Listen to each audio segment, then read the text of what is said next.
Good afternoon, everyone. My name is Tom Suter, and I'm the founder of the Advanced Technology Academic Research Center.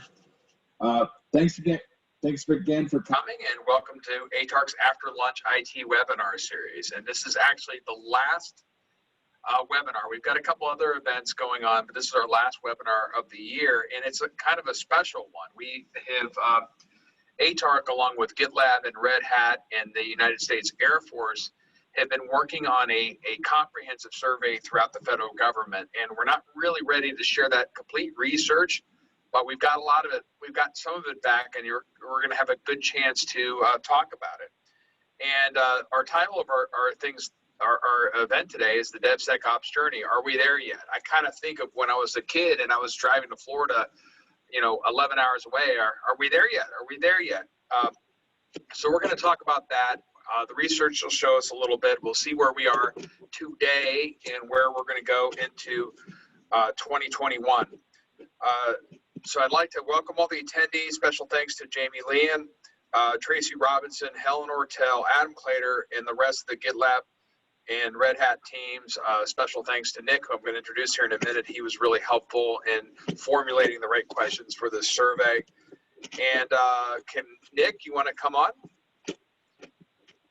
And Nick Shalon, he's the Chief Software Officer of the United States Air Force. Nick, I keep going back to this, but I remember the last time I had an event in person was on a Tuesday, the week before pandemic, and we had probably 300 people at the event, and we were doing the elbow bumps, and boy, a lot has changed. And you had a lot on the table then, but then when everybody's going remote, it's really kind of changed the way we do things. But good to see you, my friend.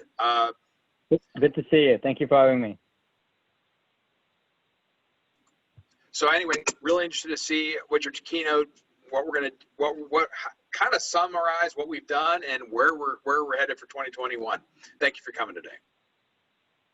Sure. Yeah, I kind of wanted to share a little bit of the journey. I don't want to share slides again. I think everybody has seen too much of the same content, and I'm trying to make it a little bit more enticing and be able to share a little bit of the scale of what we're trying to achieve. I think people don't realize also still what that means, right, to be there. I don't think there is a there to answer your question, so I don't think we're ever going to be there, because the there is a moving target. And by definition, you're never going to get there because it's continuously moving, and I don't think anyone can keep up with the pace of IT and DevSecOps. So by definition, we're going to be behind. The question is, how behind are we going to be? And I can tell you, if I go back to my days as an investor, there are two main things I will look into if I were to invest again in a company. One is and by the way, that's not going to be the product or the market or any of that, although I guess it still matters. But the two foundations for a great company and team are going to be, does the team is able and capable to continuously learn and reinvent itself based on what's going on around industry and their competition, particularly when you're a big guy and there's a smaller company, more nimble, that's able to bring exciting things to life, and you have to catch up or react to those events. And then the second piece, beside the continuous learning and ability for teams to continuously learn, is going to be about the maturity in their DevSecOps team.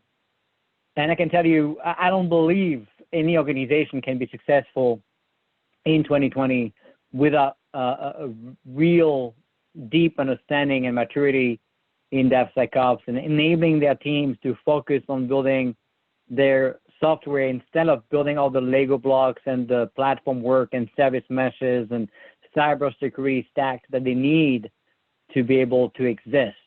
So it's kind of the chicken and the egg problem, and you want to centralize your talent, and that's what we've done, I think, pretty well with Cloud One and Platform One, bringing, as you know, Cloud One with the multi-cloud capability of Azure and Amazon, adding the IC Cloud for classified workloads and fences for SAP, and Platform One, which brings the DevSecOps layer with the continuous ATO for teams to simply use as a managed service, so they don't have to go and build that stack from scratch, and we have many options to make sure we don't make that a one-size-fits-all.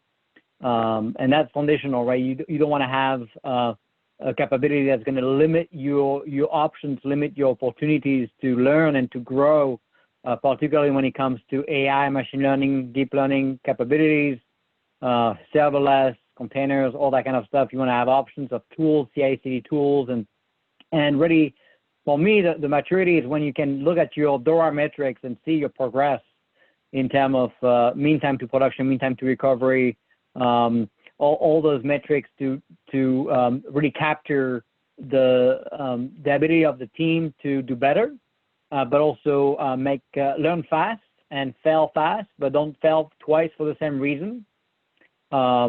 Many times we still see teams thinking they're doing agile in the government, and agile in the government doesn't mean agile on the commercial side. Unfortunately, we still have massive gaps of understanding of what agile even means. Agile doesn't mean we're just going to wing it and hope for the best. It doesn't mean we have no visibility, no organization structure. It's actually the opposite, right? We have a more organized flow of management of backlogs and grooming of the backlogs and feedback loop and reporting of dashboards to both the leadership, the cyber teams, the testing teams, and even if we have more silos in the government that we should, particularly with testing and cyber and ops from the development teams, and we're trying to shift those left as much as possible, we still can demonstrate and accelerate and remove some of these bottlenecks to enable teams to move at a pace of relevance.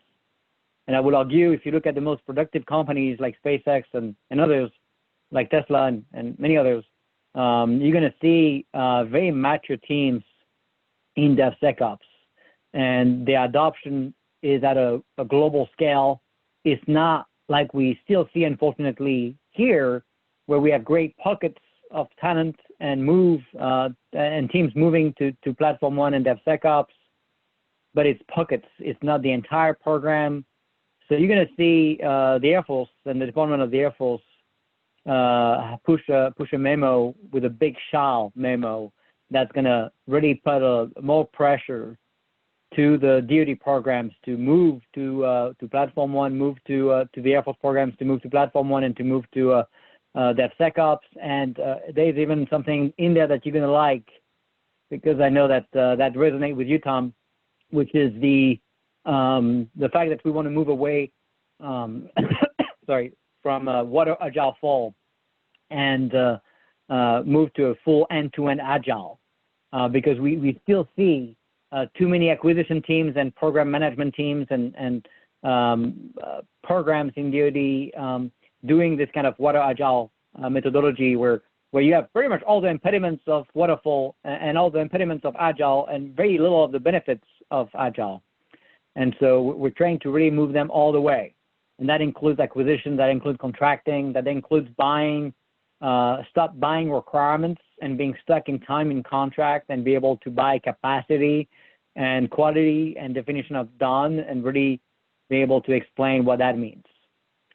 So I don't know if we're going to take questions today, Tom, but wanted to share a little bit of the big vision. We have 60 plus programs moving to DevSecOps and Platform One now across all the DoD services, from Army, Navy, and Air Force, and the Space Force, and the fourth estate as well. So it's very exciting to see. We're collaborating, we're sharing code, we're connecting things with ABMS, and Platform One is the party bus, all domain common environment for ABMS. So we're going to be able to share capability, not reinvent the wheel.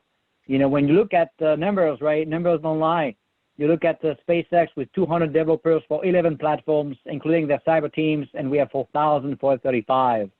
We have to do better, and we have to do better, particularly in reuse of code, because 80% of the platforms across SpaceX are sharing code and are the same code base, and then you tweak what you need to tweak, but it shouldn't be, oh, let's rewrite the whole thing from scratch and reinvent the wheel. So the more we can have these Lego blocks and move to microservices architecture, the more we can be nimble and flexible and enable reuse and swap things around, move sensors, try new things between ships and jets and bombers. We demonstrated we were able to update software while in flight with U2, where the jet, which is decades old, was able to run Kubernetes and containers and update software while in flight. The next big push is we're going to announce it probably before the end of the year. Is going to be very exciting. I'm not going to share too much, but we're going to bring AI into this and do stuff that's never been done in history of AI. So that's exciting as well. AI ops. We're headed to AI ops. Everybody keeps telling me that's the next thing. So you heard it here first. Nick, if I can ask a question, how pandemic is, now that you have a chance to reflect, how is it been an accelerant? Has it kind of changed things up as people are more apt to go to platform one? How's it really affected you think, in hindsight? Yeah, well, of course, we unfortunately had quite a few airmen that died, so that's obviously not something that anyone can see as something that brings any value whatsoever. And despite maybe helping a little bit in accelerating what we were able to do thanks to the pandemic, I guess I would still trade the lives all day, right? So that is that for sure. I started to see that there was obviously a need to be more agile and be able to do more remotely, which helps. Although we're not touching, unfortunately, the real meaningful stuff of DoD that's classified. Very, very little has been done, right, to do the classified work remote. Although I guess we did launch device one, which is the SIPR device, where we can connect to SIPR from home, which is great, giving a little bit of flexibility to our airmen to work from home on SIPR.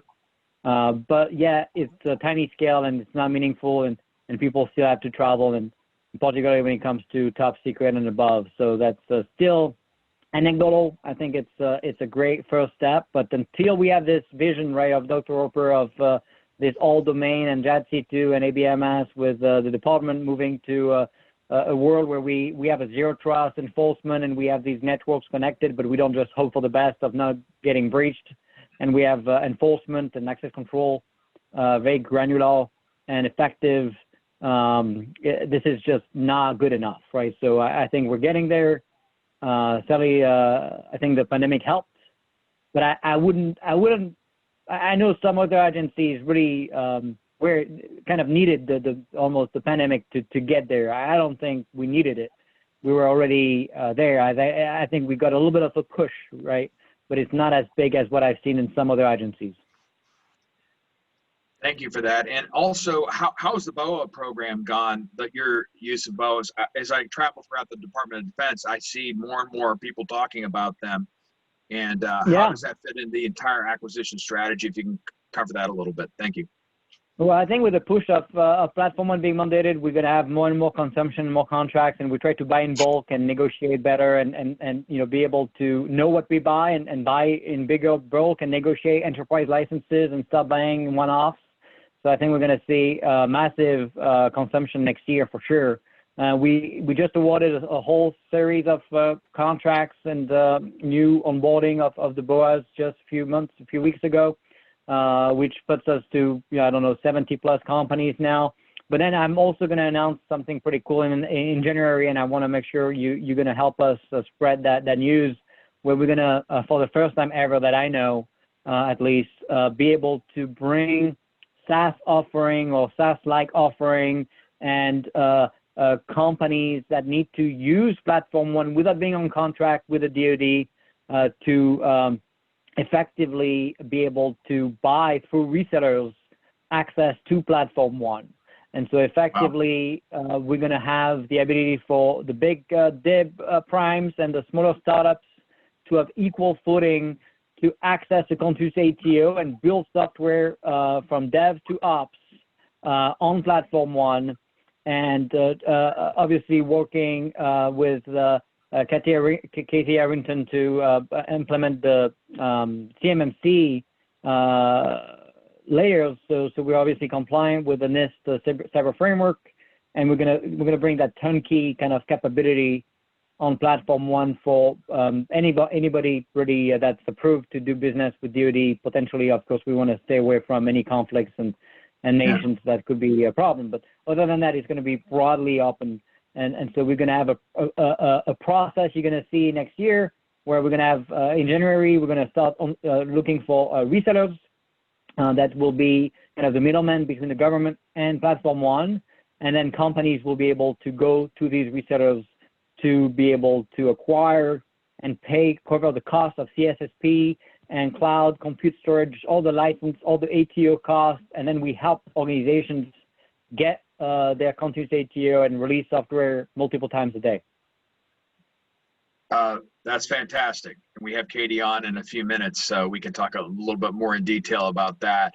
I really like, in Alyssa, while you're listening, Inside Baseball, ATARC, let's make sure Nick is booked for our opening event next year with our working group kickoff. I think that's in January, so you can make that release there. I think that's definitely been an issue that it looks like you really are addressing. When I've invested in ServiceNow, I've invested in Salesforce, but I want to have these development tools to build things out and connect, and I think that's going to be very, very impactful. So yeah, absolutely. I think we have a lot of demand, and we're going to even be able to bring SaaS offering on Platform One, right? So companies could take their SaaS running, and so they don't have to deal with FedRAMP and do it per classification. So we're going to be able to run it on all classification levels, effectively bringing a COTS as a managed service at all classification levels. That alone is game changing. Yeah, yeah. And what's the delta, for the cost savings? You're an organization, and have you guys been able to see some of the cost savings that can kind of come with working off a common platform where all the tools? How does the government look at that? Like the Navy, for instance, how do they look at your platform and figure out what the cost benefit analysis is?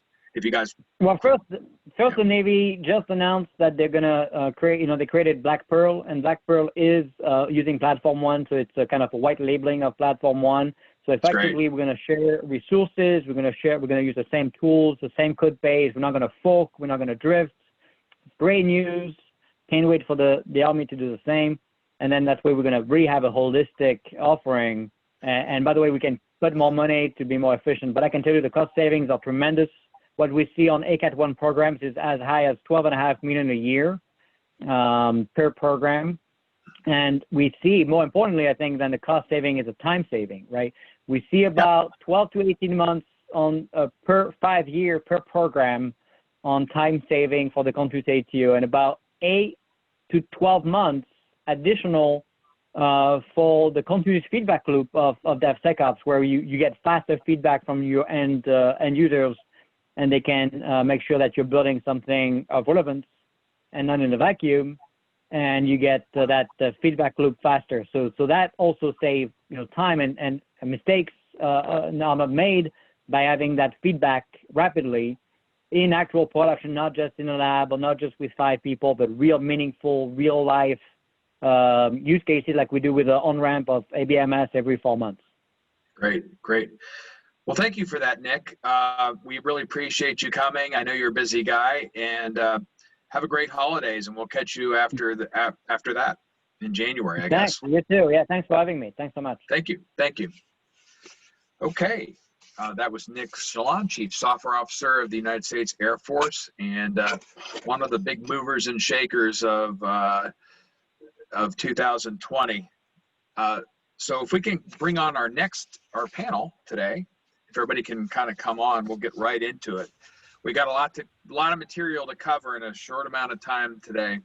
But one of the things when we put together this panel, we really want to have a good blend of civilian, Department of Defense, and even including the intelligence community. So we're going to have a very diverse conversation today. And I'll go through the introductions pretty quickly. And I know we have some of the folks aren't, they're in SCIF or something, and they're not allowed to use their video. I'm just guessing, I don't know for sure. But in no particular order, I just want to do some quick introductions, and we'll start off with Katie Arrington. Katie is the Special Assistant for Cyber Chief Information Security Officer, Department of Defense. I hope that title is current. And where are you? You changed it, didn't you? No, I'm the Chief Information Security Officer for Acquisition and Sustainment. Okay. Yes. I'm not a special assistant. They made me a real girl. Yes. And where are you? I mean, is that really the Pentagon, or Oh, that yeah. looks like? Oh yeah, I'm really here. I'm one of those that they make us come in every day, every day. That is fantastic. Okay. Yes. Next up, I'll introduce Tracy Robinson. Tracy is the technology business strategist, digital and cultural transformation evangelist over at GitLab. Hi, How are you doing today, Tracy? Hi, Tom. I'm glad to be here. Thank you for having me. Very wintry background. Where are you in Northern Virginia, though? I am, but I thought I'd spread a little holiday cheer. I love it. And I've worked with Tracy a while. She usually does like these backgrounds like in France and here and there. So she always has something to keep us guessing. Next up, I will introduce Chisara Clark-Smith, IT program manager for organizational transformation at the IRS. How are you doing today, Chisara? Doing well. Thanks for having me, Tom. Yeah, and you're outside of our area, as I recall, right? Yes, I'm in Dallas. Yeah, we kind of get DC centric here, and we're trying to get out of that. But it's good to get a lot of folks from outside the area, and it's great to see you. I think the last time I actually saw you in person was our kickoff. I can't remember when that was. It was somewhere pre-COVID. It all just runs in together. Next up, we have, is Emily on? I don't know if I see her. Yes, I am here. Oh, Emily, sorry. We got a big panel today. But anyway, Emily is the DevOps security lead for the National Security Agency. How are you doing today? I'm great. Now that my network hopefully is stable. Are you allowed to tell us where you are? I'm actually teleworking today. Okay, good stuff. Next up, we have with us Stephen Proskowski, who's the security test and evaluation federal lead over at CISA, the Cybersecurity and Infrastructure Security Agency. Hello, Stephen. Hi, Tom. Yeah. Right, so a little bit about what we do is all the security test and evaluation of new software that we deploy onto our networks. Great. Well, we'll get to a complete debrief here in a few moments. Good to see you. And are you in Northern Virginia or Maryland? Yep, Northern Virginia. Okay, great. Next, we have Rupesh Kumar, who's the lead DevOps advisor to the IRS. How are you doing today, Rupesh? Couldn't be better. Thanks, Tom. Good. And you're Northern Virginia? I forget. Yes. Okay. And last but certainly not least, we have with us Adam Clater, who looks like he's in studios somewhere. Chief Architect, North American Public Sector, Red Hat. Yeah. Hi. Good morning. Afternoon, I guess. It's 2 Yeah. o'clock. Is that great? And where are you out of, Adam? Fairfax, Virginia. So Northern Virginia. Fantastic. It looks like you're definitely got the whole setup. I like it. I'm gonna have to get a little better since we got into the podcast. That looks good. It looks like you're like one of those sports shows, sports talk or something. Yeah. I got a spreadsheet. I'll send it to you. Okay. Well, the reason we're doing this this little exercise here is we wanted to talk a little bit about this. And Tom Gardy's here. Oh, Gardy. Sorry, Gardy. I missed you there. I know we have you only by audio today. Sorry about that. I'm not doing a great job today. So we have Gardy Rosius, who's the Associate Deputy Chief Information Officer over at the U.S. Department of Energy. And how are you doing today? I'm doing well, thank you. Glad to be here. Good. And you're in Northern Virginia too, right? No, I'm Maryland. Oh, Maryland. Okay, you're on the Maryland side. Yeah. Okay. Well, thanks for joining us. I know you couldn't get the video today logistically, but that'll be fine. So I want to get right into this panel. We want to go to Tracy, and if the reason we wanted to do this panel was to talk a little bit about this research. And just to step back, this process is taking maybe 3 or 4 months. We've worked with a lot of folks in the Department of Defense and civilian agencies to kind of like get exactly, ask exactly the right questions. But Tracy is going to lead this part of the discussion quickly. Thanks, Tracy. Okay. Thanks, Tom. As Tom mentioned, we recently have worked, GitLab and Red Hat has worked with ATARC to have craft this research piece where we wanted to see how federal agencies were doing using DevSecOps to advance their IT modernization and digital transformation initiatives. And that was with the support of Mr. Shalon.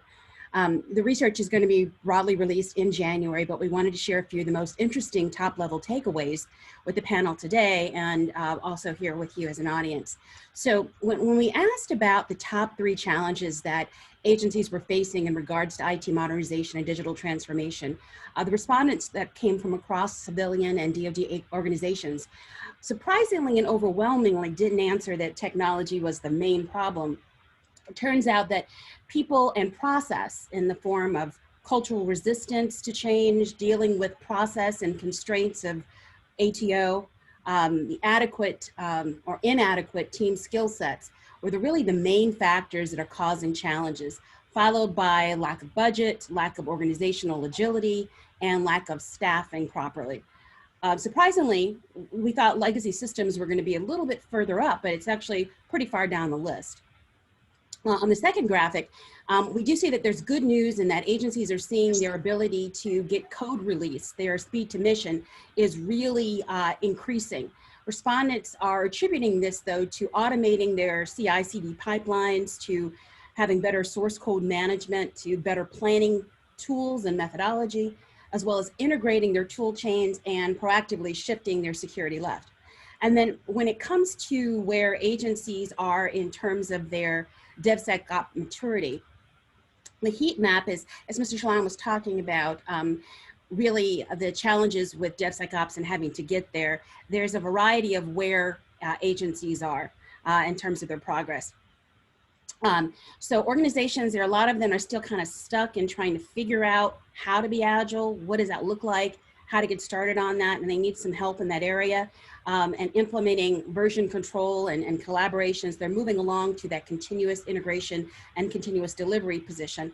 And many agencies, though, are making significant progress in maturing their DevSecOps. So they're there right now. They could probably use some additional support and helping to move further along. And we can see that value stream management appears to be a bit more aspirational at this point. So as I mentioned, these are just a few of the highlights of the full report that will be released in the new year.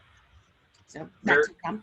Very interesting, Tracy. Thank you for that. And I noticed one of the, if we could just keep this up here for a little bit, but I noticed one of the things, and Nick referred to it a little bit. And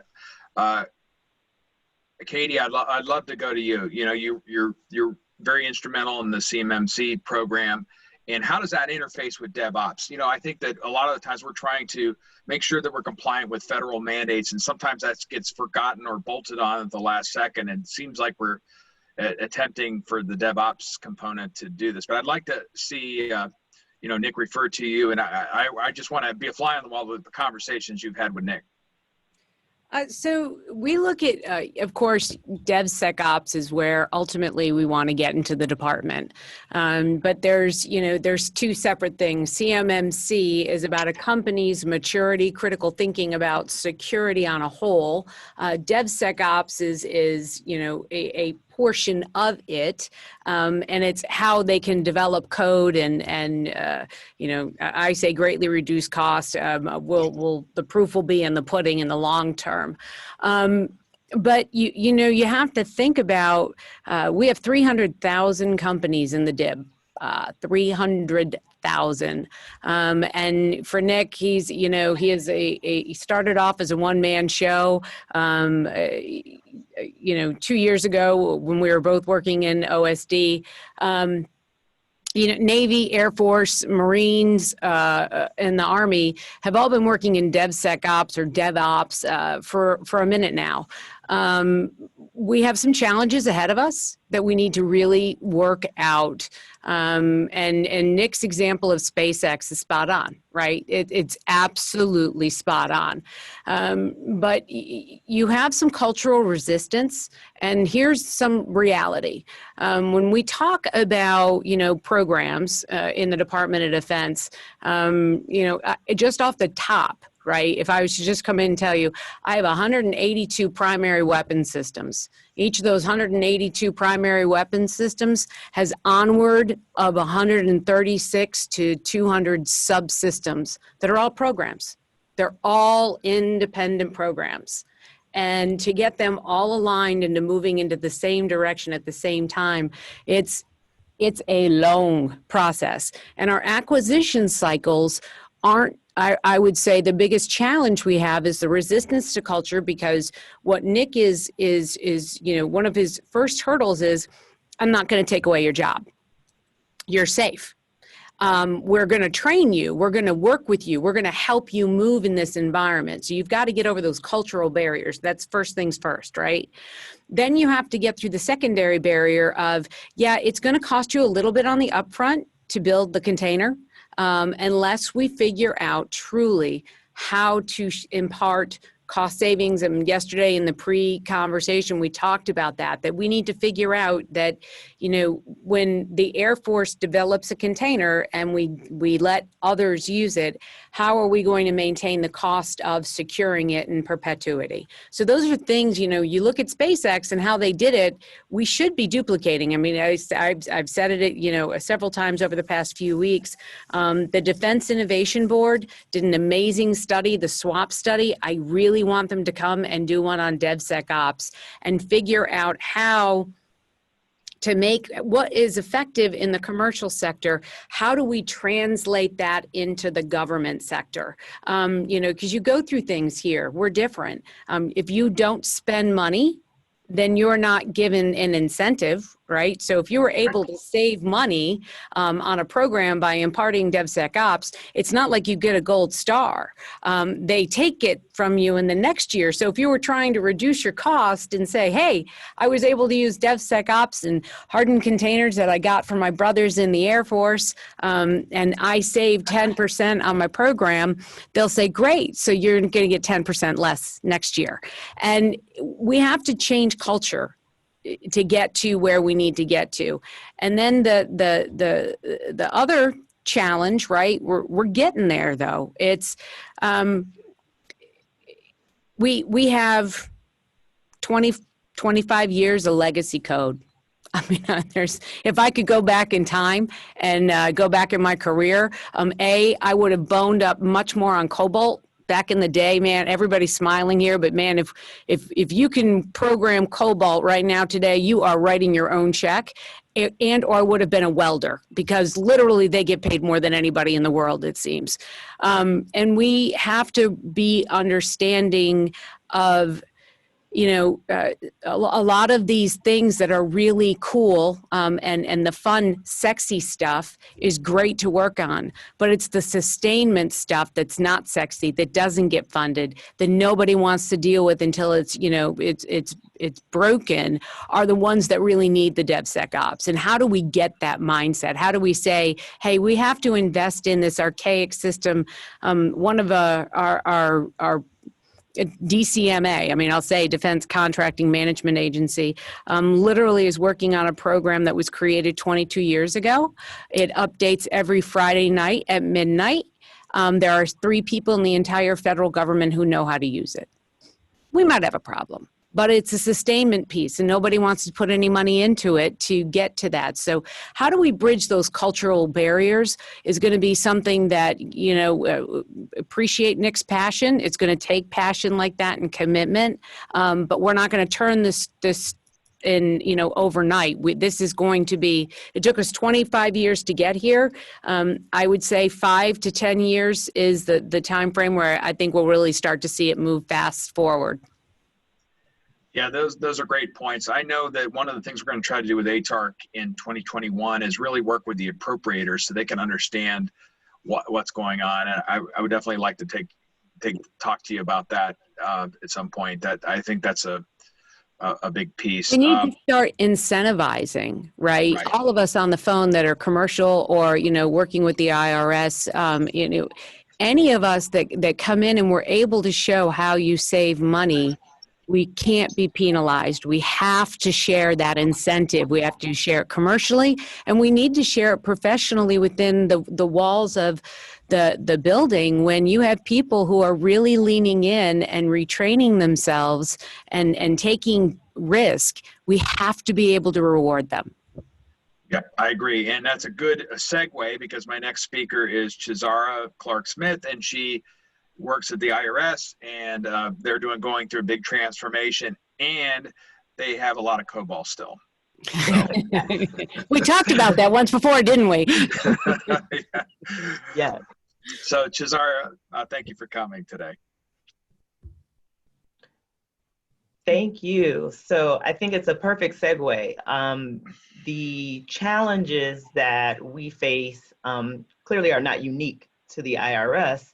I think that there's just the added complexity of we're probably one of the more, I'll say, legislation facing agencies, right? So there are some of us that really from year to year get our priorities reprioritized, and that happens more often than others.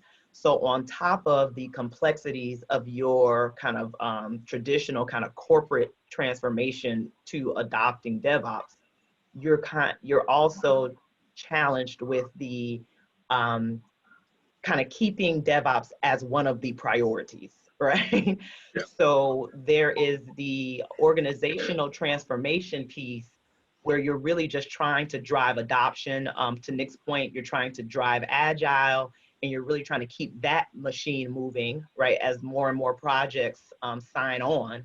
And then you have the silos challenge, right? And to Catherine's point, dealing with the individuals that are concerned about their jobs, and then the actual kind of process owners, leaders, executives that are concerned about their kind of span of control, right? And whether or not they're giving something up by allowing these things to kind of merge and integrate and collaborate where they had a little more control possibly in the past. So what I am primarily focused on within IRS is developing our metrics program to help drive that behavioral change, right? Instead of just looking at the transformation from a technological standpoint of will we adopt certain tools or technologies or processes, I'm actually looking at what do we currently measure, what should we be measuring, and can we formulate a measures and metrics approach that will actually serve as that incentivizing mechanism that Catherine was referring to. Great. Thank you. And next we'll go to Gardy Rosius over at Department of Energy. And Gardy, you've got a situation that probably is as challenging as anyone, where you have the OCIO and then you have all these wonderful labs that pretty much operate as independent entities to a degree. How do you wrestle them, wrestle them, I guess probably is a better term, wrestle everybody together and get everybody working in DevOps and standardizing, et cetera? Yeah, it's very exciting stuff. Thank you for the question. I think one of the advantages that we have for my office is the fact that we're also responsible for leading enterprise strategy and digital transformation. So we look for opportunities where we can, first provide guidance. I think that's one of the things that we do as far as the other departments, the other program offices and labs are concerned. And secondly, we look for opportunities to partner with them. So these organizations have some of the smartest people working for them. So it's kind of hard to sort of impose, new ways of thinking on them, but you can collaborate and work with them and see how we can get into sort of this collaborative effort of sharing lessons learned and also providing really good guidance on, the right things to do. I heard Nick talk about, the whole SaaS strategy and provide a managed service type capability that will allow some of these program offices or some of these labs, if they're interested, to save a ton of money and time by just the way we do the acquisition and making that service available to them. From a DevOps perspective, I think we we have a pretty good foundation, we have a pretty good line of sight, but there's a huge gap that we have to fill because the focus was primarily around the operations side. Security would do a pretty good job with that, and some of the other operations area. But when it comes to sort of software development and very good software development, code automation testing, and all of that stuff, we still have to figure out the best way to do that, the best way to sort of introduce some of these capabilities. The other challenge is we are sort of a multi-cloud organization, and each of these cloud environments comes with their own little sort of built-on solution, right? So how do you allow some flexibility around that, and while at the same time apply sort of an EA approach to tooling and process improvement to support DevOps? So those are some of the things that we're trying to figure out right now. And I'm really happy to be here to hear some of the conversations that we've had so far. Yep. Thank you for that, Gardy. Sure. Next, we're going to go with Emily Fox, DevOps Security Lead at National Security Agency. A couple things that came up in the conversation, I think, with Katie and Nick so far is how do you take all these open source tools? How do you have a test and dev area? And then what are the challenges, I think, especially during COVID, where you're working in the SCIF for at least part of the development process, right? Great to hear your perspectives. Go ahead. We've done a lot in that space. COVID gave us a really good opportunity to fast forward a lot of the efforts and initiatives that we already had underway, doing evaluations of the current projects that are undergoing development and sustainment, as well as regular maintenance and operations, to determine whether or not they would be eligible to move to a fully unclassified secure development environment. Once we were able to do those evaluations, we began determining whether or not telework would be a viable option for those corresponding unclassified development environments. So it gave us that opportunity to move forward in that space. It also helped us focus on what were our core areas for products that we needed to make available to development teams. In traditional software development environments, you, no matter what, have to have a source code repository, but also how do you get the security, compliance, and automation built into that process? So in addition to the DevOps security transitions that were going on internally on our classified networks, we now needed to fast forward that onto another network and integrate that for development teams that are just moving to that environment and get them started off on the right foot first and try to teach them along the way as they're moving forward in that unclassified development space. And with that, we've been really successful. A lot of the teams, a lot of developers in general want to do things securely. They want to do it correctly. They want it to be easy for them. They don't want to have a security person chasing them around, asking, why isn't this vulnerability fixed, when they've already moved on beyond that project. So being able to introduce those automation tools, explain to them how I'm going to make their job easier and how do I make security transparent to them, has certainly helped significantly. I think I answered all of your questions, but let me know if I missed one. Thank you. Thank you for that. And next up, we'll go with Stephen Pruskowski, who's a Security Test and Evaluation Federal Lead for CISA, the Cybersecurity Infrastructure Security Agency. No pressure or anything, Stephen. You're working for an agency that's supposed to protect us from cyber threats, the general public, and you're in charge of the internal stuff, so no pressure. Or anything. I don't want to put any extra pressure on you at CISA these days, but anyway.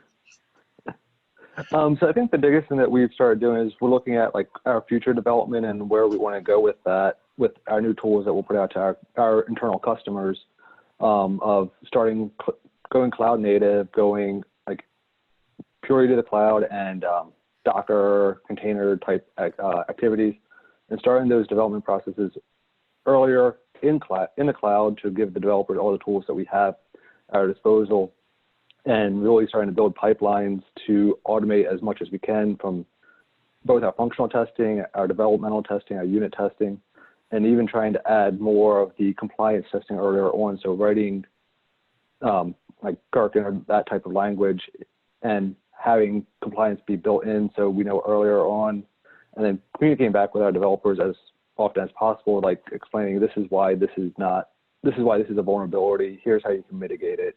here are some ideas on how to improve it and try to start having like brown bags with our developers and start the culture shift of this is what this vulnerability means to us internally and how we can help you to address these and prevent them from occurring in the future. Great, thank you for that. And next we'll go to Rupesh Kumar, who's a consultant, a lead DevOps advisor to the IRS. And I just want to mention something about the IRS. We did a container event and Adam was there.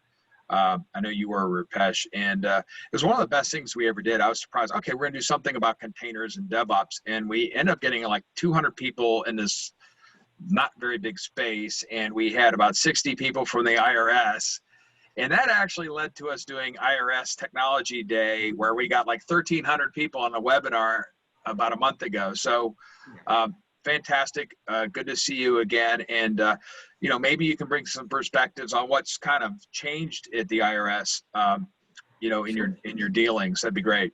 Sure, thanks, Tom. So first of all, I would say like my heart goes out to the folks who actually got impacted with COVID.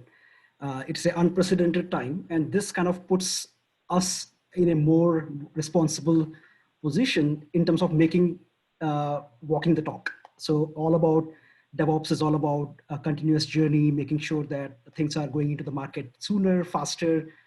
And IRIS, as Shahzara said, we are in the open enrollment season. We have 6 days away from the deadline, and things of that nature are happening. So we need to make sure that DevOps is there to provide that service. And from the last time when we met and today, I think we have learned a lot. First of all, I would like to say thanks to Tracy for sending out that survey results. It kind of put things in perspective that the resistance to change.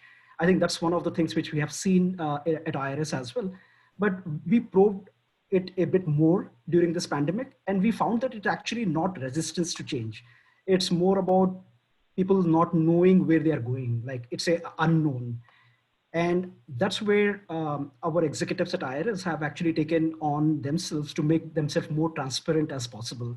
And where Shahzara comes in with her metrics, kind of puts that thing in perspective. Okay, this is what you get back. Like we talk about always the mean time to recovery, deployment frequency, all those technical jargons, but sometimes we miss out on, okay, can I give you the time away to, can I give you the time back to your family?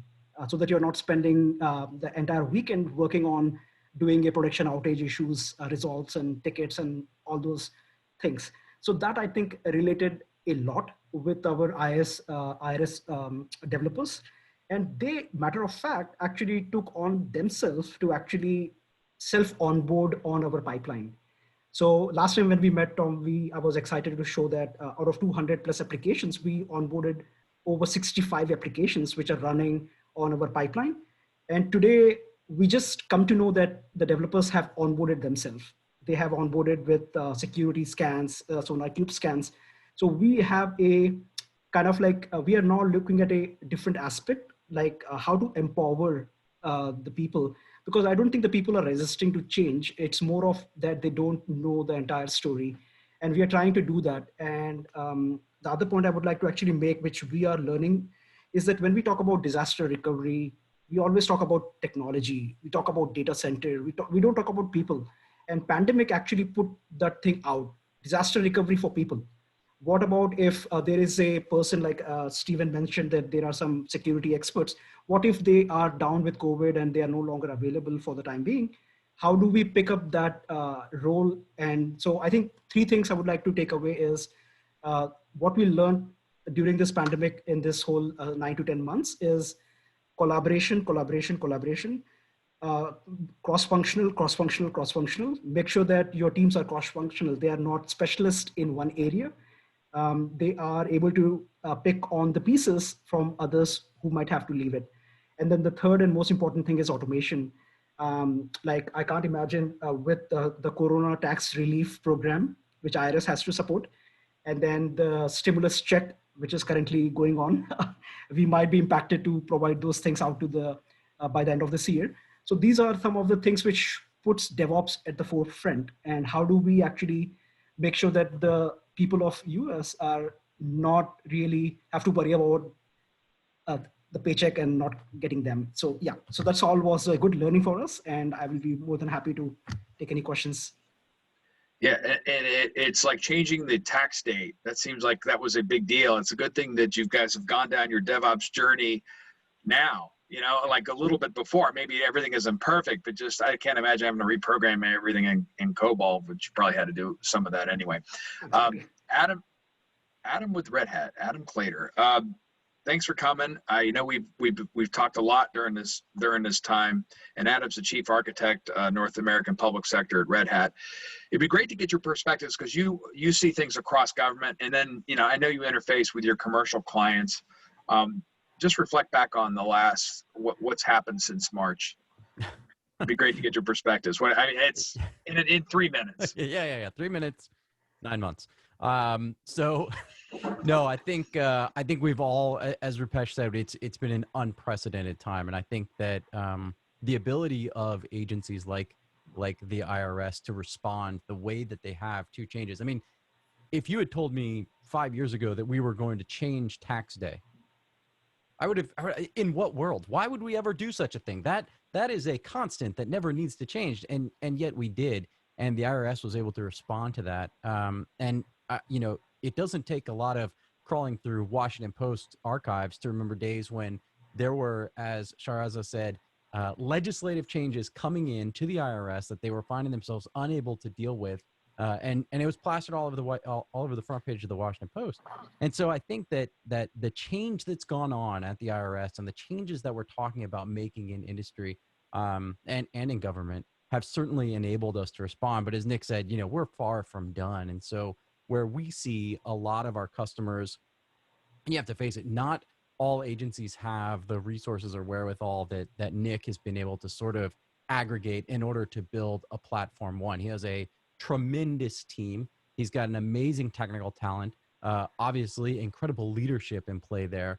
And so not every agency and organization is going to be able to go out and build a platform one. And so that's where I think we're seeing them really turn to industry a lot and say, if I want to have the technical capability of a platform one, but I can't necessarily take on the O&M, which is not insignificant, of a platform one, what can I do? What can I do as the IRS, for example? How do I do this? I've got a data center here. I've got a data center there. I've got my DR capabilities. I'm now thinking about DR in the context of human and technology, as Rupesh has said.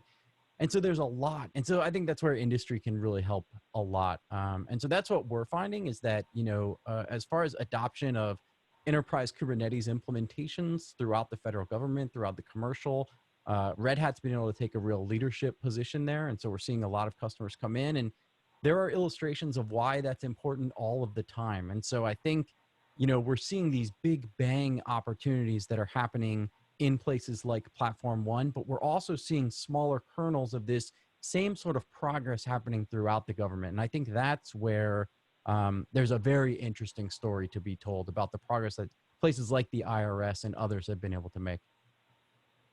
No, thank you for that. And actually that leads into my first question. I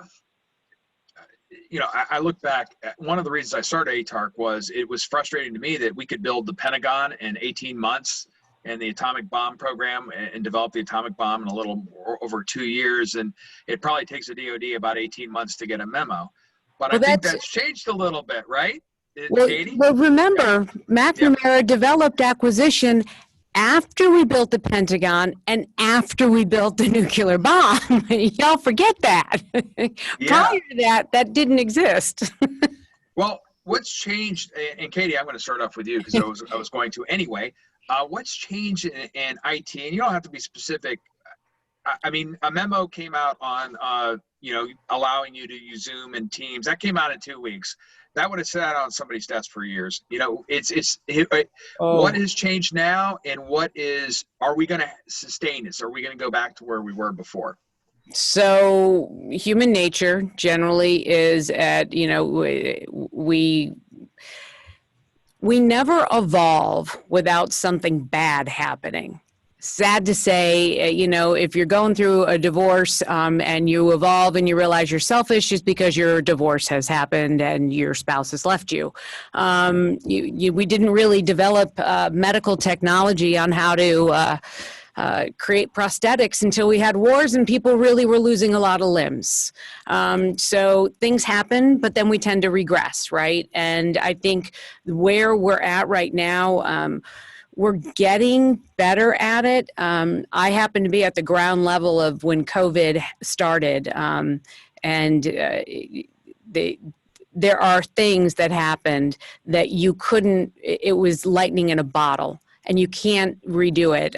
I was literally standing in Mr. Fahey, the Assistant Secretary of Defense for Acquisition, his office, and we had to figure out how we were going to make the DIB employees mission essential. And I said, well, the only guy in the world that can do that's Chris Krebs. And by the way, he just happens to be, a friend and phone a friend, right? And it was literally in a memo designating that they were mission essential.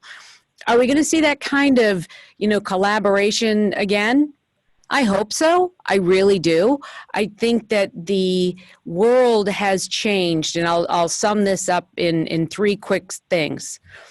Every time the United States of America makes a monolithic decision, makes a monumental, not monolithic, monumental decision, the world listens.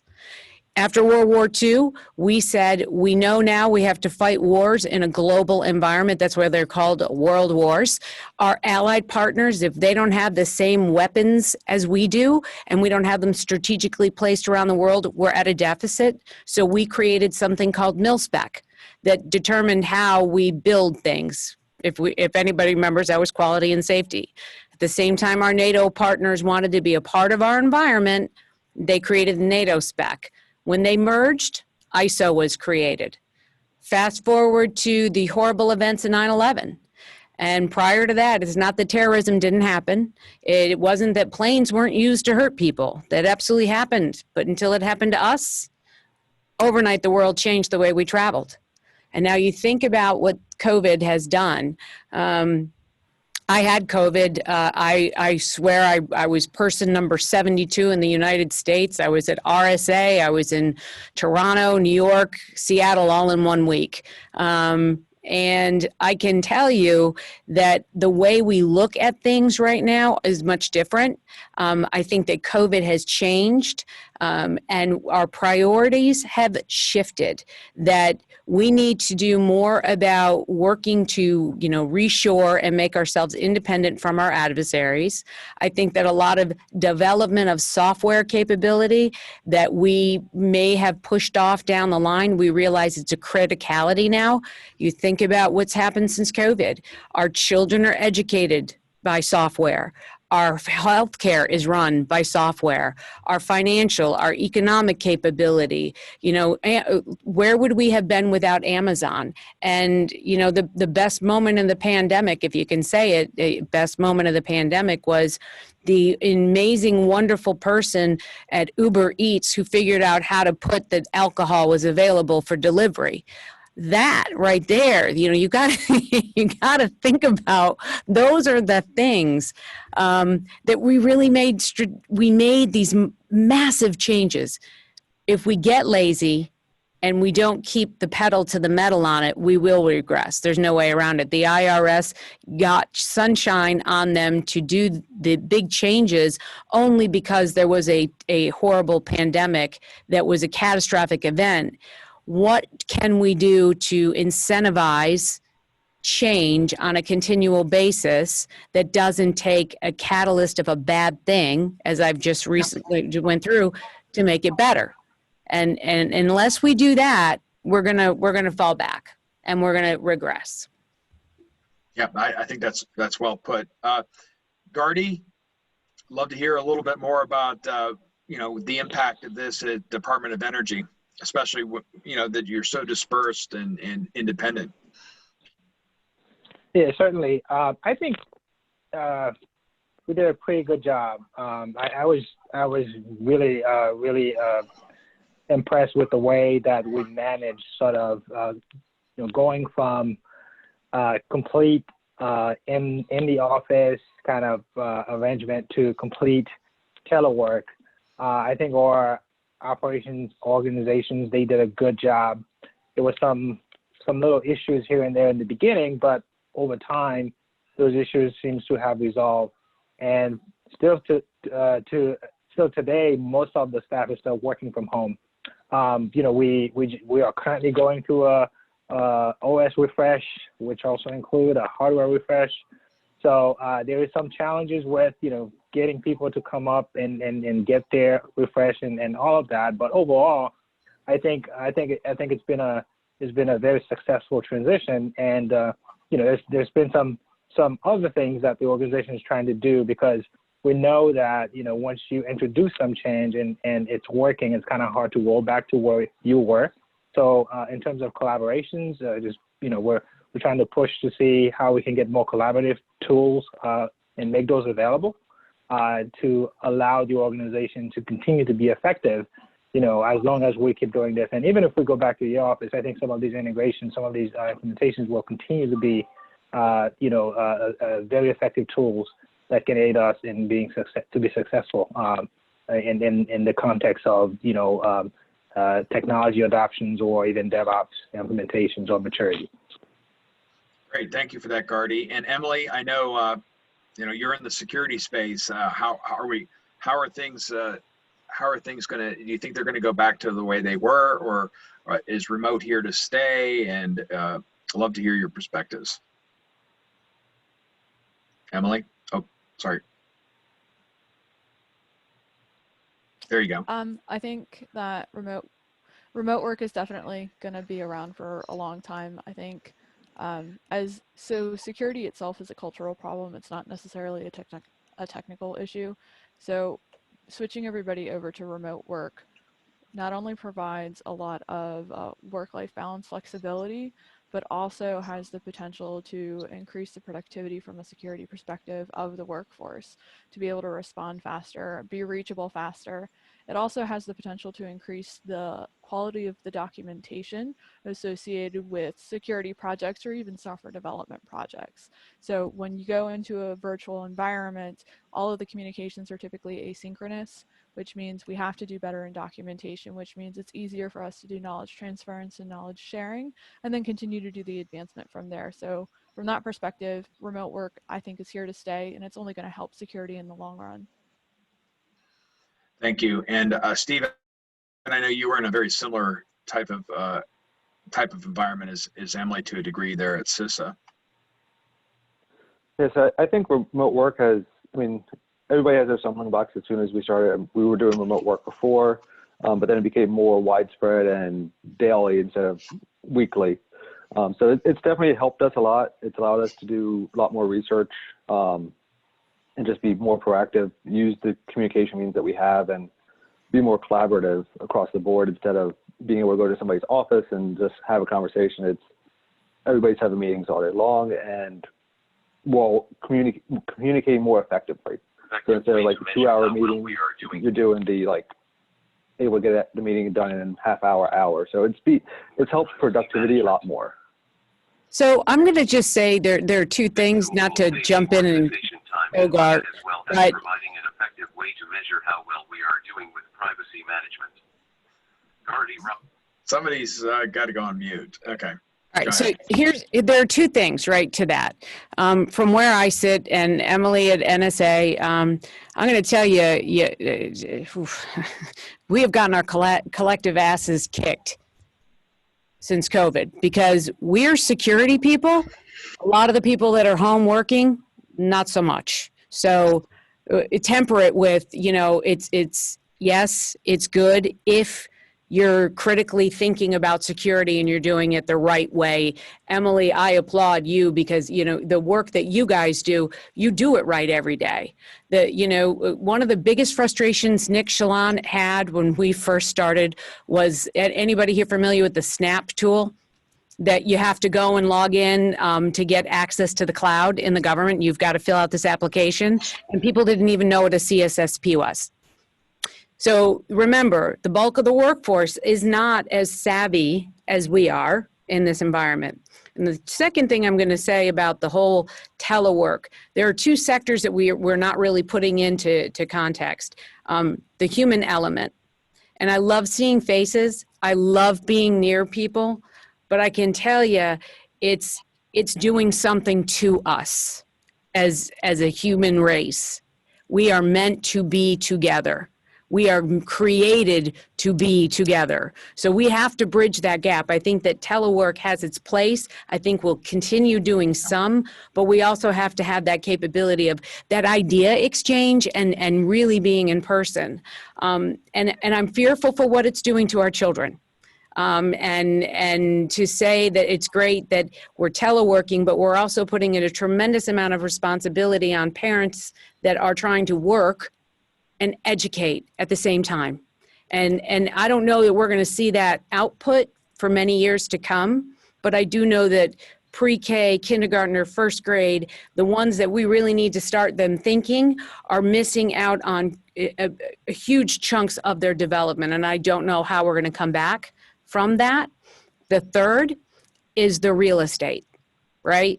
And all of this we talked about, and I know this is off the brand, but here you go. This is all about how money moves, right?